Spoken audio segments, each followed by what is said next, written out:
Respected sir and my dear friends, this is Kaveri from 10th standard.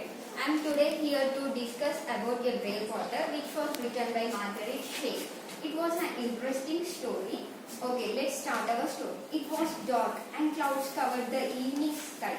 It was going to rain, pick, pack, pick. There was a sudden flash of light, splitting the black sky with its bright light. Soon it was raining heavy. At the same time, there was a tiger ran through the rain. He saw an old hut, so he entered the old hut and lying down in the floor.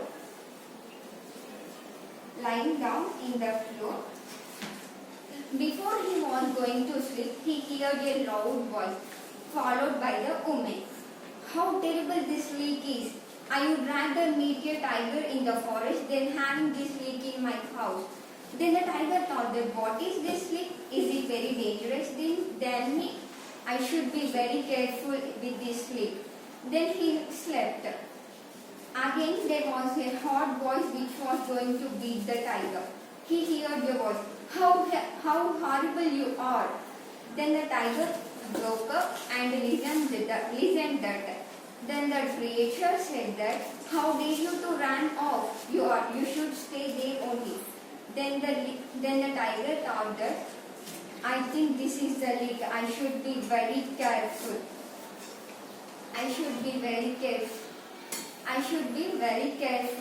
Then the tiger listened the creature words. Then the creature climbed up onto the tiger's back and instructed the tiger to go to home by pulling the rope. Then they reached the home. The tiger climbed down from the tiger's back and he tied a iron chain to the tiger's neck and to the tree. He went inside. The tiger did not know what to do.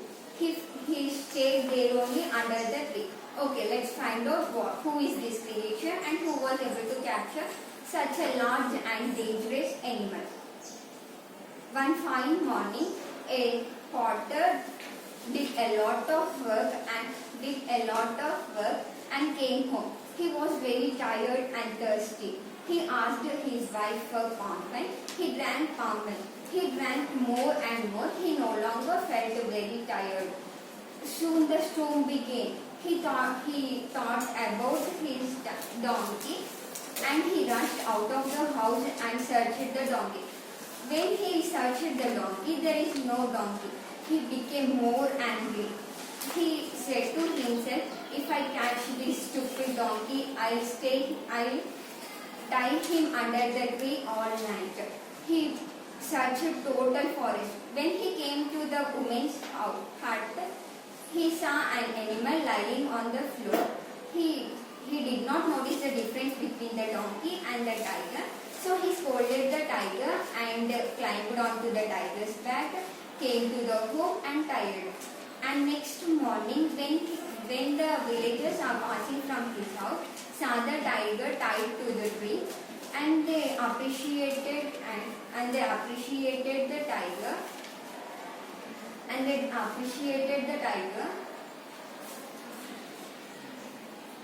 They appreciated the tiger, also they appreciated the man and also thanked the man that the tiger had eaten many goats and buffaloes. The man also did not know how a donkey could change into a tiger. And the next part my friend Harika is going to do.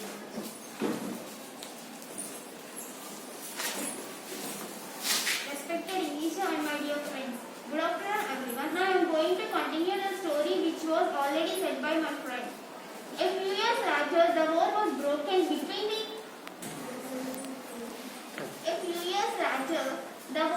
broken between the potter's country and the much stronger country of the opposition party. So the king was in confusion to how to encourage our army and who is the hero who can lead the army. So he was in confusion and he kept a meeting with his ministers. So one of the ministers was remembered the story of the brave potter.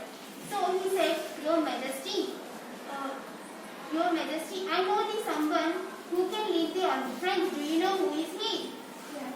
Yes, he was the potter who can lead the country. But the minister thought like that, but he can't, because the king was written a message to the potter's house that you can lead our army, you can lead the army, so the army would be enough high and they can participate in the battle and they can win. But the potter was fearing and shivering like anything, because he don't know how to hold a sword and arrows and how to ride a horse. So he was shivering, and the king was written a message to come to the palace the next day.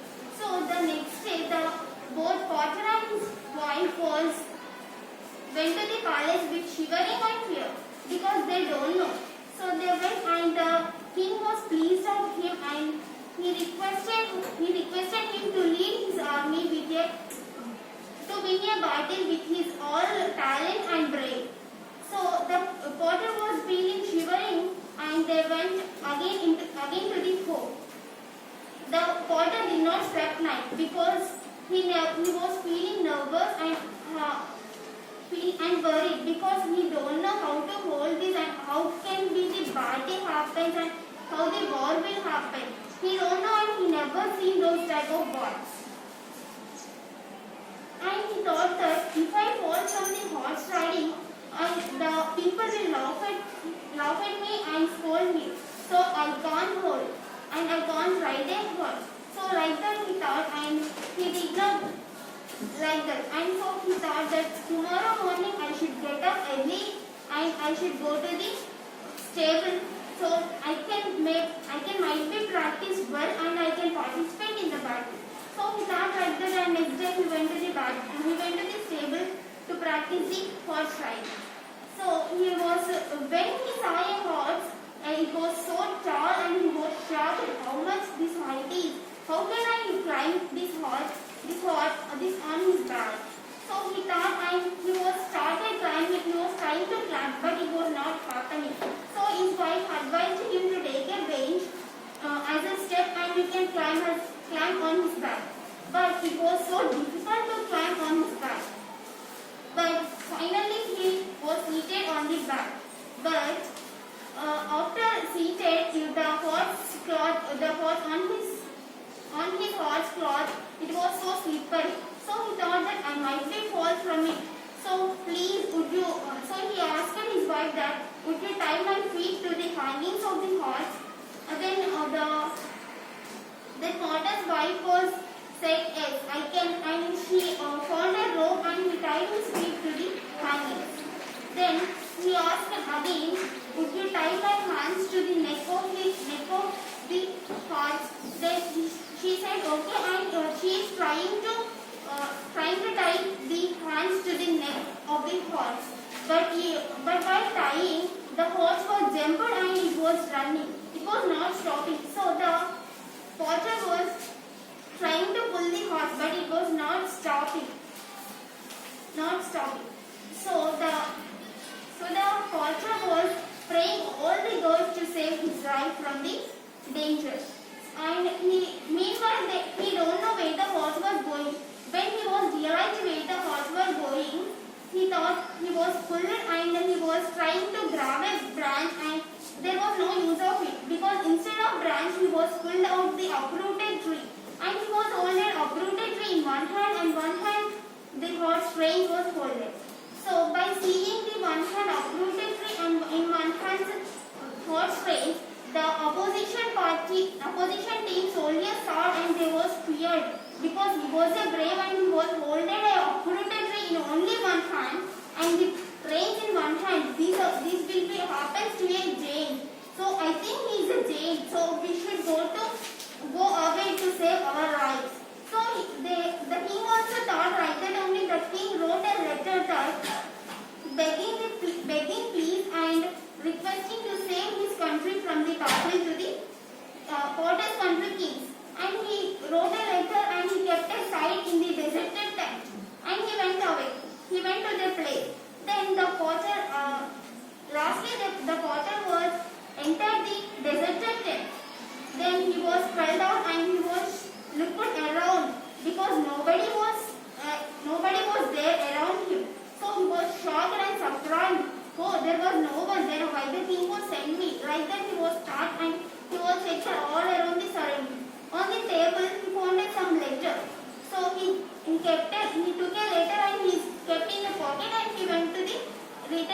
to the city. Then he went to his home and he said to his wife is that to take this letter to the kings and say that I was tired and going to bed. I can never ride a horse in my life again because it was so difficult that I might be lost my life. So then he said, and his wife said, okay, I will give the letter to the king. You can take it. Then his wife went to the palace to the kings, and she gave a letter to the king.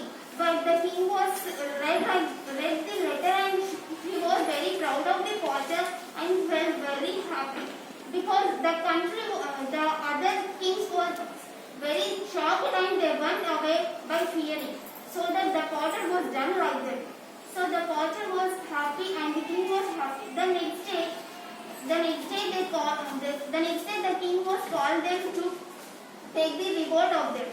So the king took a reward of them and he came to the palace by walking, not at all on the horse riding, because he don't know what. But the king thought he was a very common man, though he was a brave and he was defeated the other country, he was coming by walking. He thought like that and he was very humble of them.